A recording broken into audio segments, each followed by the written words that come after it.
There are new repercussions coming for tens of thousands of Russians as a result of their country's war on Ukraine.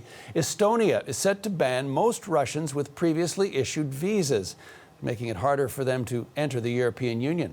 Abby Kugadasan is on the story for us from London.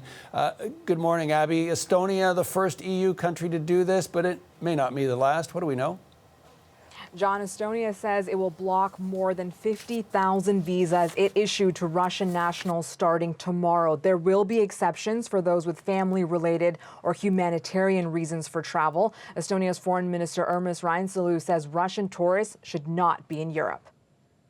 When these people are going to see Brandenburg Gates, the people are dying under the Russian Federation bombs. Letting people into one country or Europe is not a human right.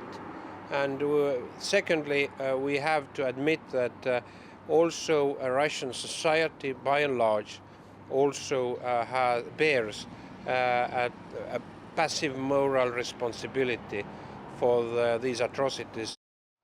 Finland has also announced it will slash the number of visas it provides to Russian citizens starting next month. Helsinki and Tallinn also want fellow European countries to stop issuing visas.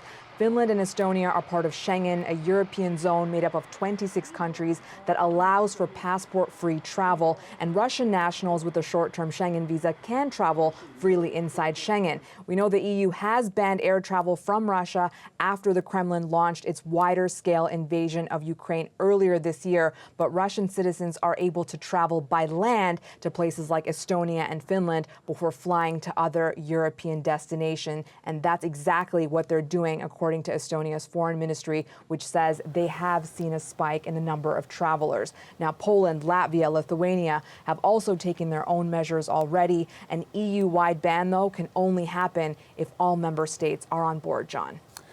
And yet, Abby, some EU countries don't feel this is the right step, including Germany. What are we hearing from them?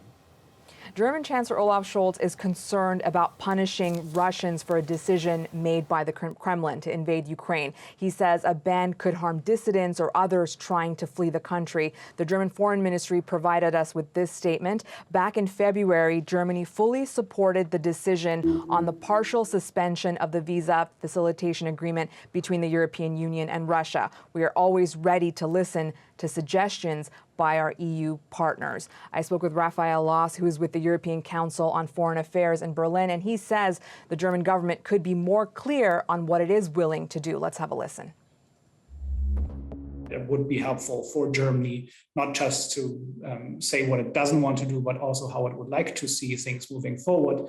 And this is something that Olaf Scholz's government hasn't particularly excelled at during the past couple of months of this war. It's always been emphasizing what it wasn't willing to do rather than putting forward proactive proposals.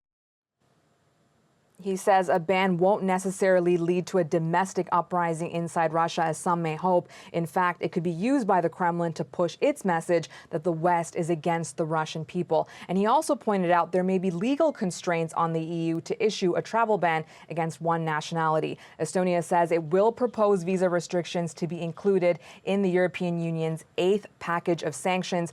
EU ministers will meet later this month to discuss options and what they're collectively willing and able to do, John. Thanks, Abby. Abby Kugadasan in London.